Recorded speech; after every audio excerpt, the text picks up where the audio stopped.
Σας αλάγια μου, τι κάνετε? Καλή ημέρα, από το πρωί φαίνεται. Ο Γιάννης από την Κάρνερ έκανε πάλι τα κομμάτια του και μας έστειλε το νέο προφυλακτήρα. Τον ευχαριστώ πάρα πολύ πίσω από την καρδιά μου. Να είναι καλά το παιδί. Πάμε λοιπόν να ανοίξουμε το προφυλακτήρα, να δούμε τα κομμάτια, να δούμε πώς ο προφυλακτήρας είναι, να το βάλουμε πάνω, να το συγκρίνουμε, όλα πέφτει τάξη, που δεν έχω καμία αμφιβολία, αλλά έτσι κάναμε πάντα. Πάμε λοιπόν να το συνεχίσουμε, να τελειώνουμε και το αυτοκίνητο. Έχω κάνει μερικές αλλαγές, θα σας τα δείξω τι έχω κάνει ακριβώς. Πάμε να σας τα δείξω. Λοιπόν, έχω βγάλει τα πλαϊνά του για να τα πάω για βάψιμο, το οποίο και αυτά από την Κάρνη τα έχω πάρει.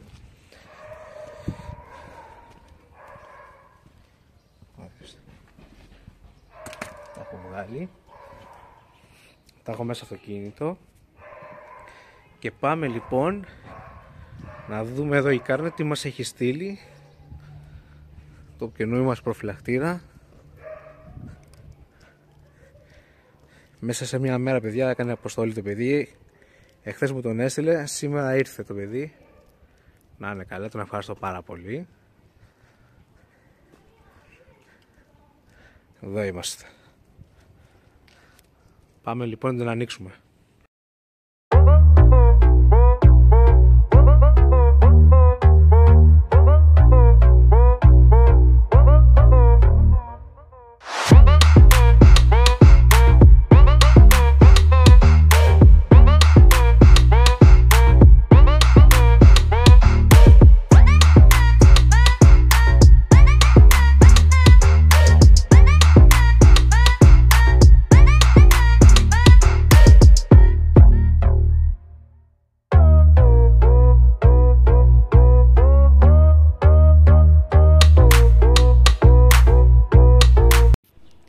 Τον έβαλα δοκιμαστικά πάνω, να δούμε πως πέφτει οι γωνίες του.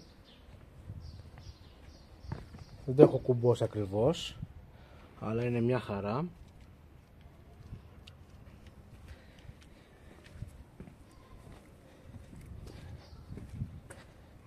Πέφτει όπως έπεφτε και ο άλλος.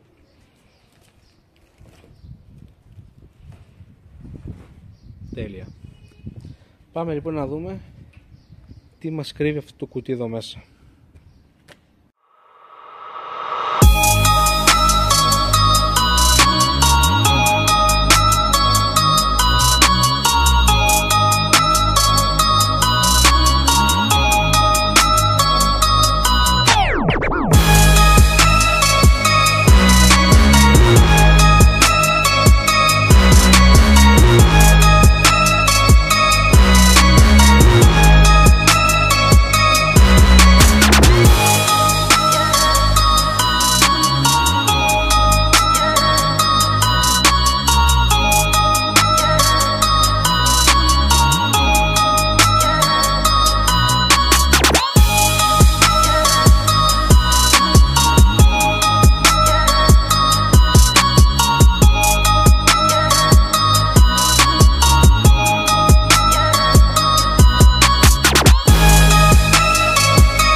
Λοιπόν, αλάνια μου, τώρα μόλις έβγαλα τους θόλους αριστερά δεξιά, μόνο και μόνο για να μην τους φάω στο δρόμο.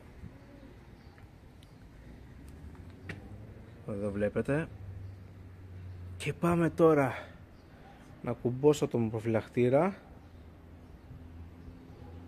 μπροστά και να το πάμε στο φανοποιό μας.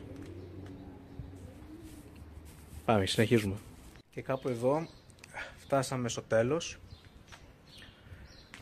Μίλησα με τον φανοποιό μου. Τη Δευτέρα τα μάξι θα πάει στην Αθήνα, το φτιάξουμε και θα το πάρουμε μετά, θα το ομολογήσουμε, να πάμε φτιάξουμε και τη ζάντα.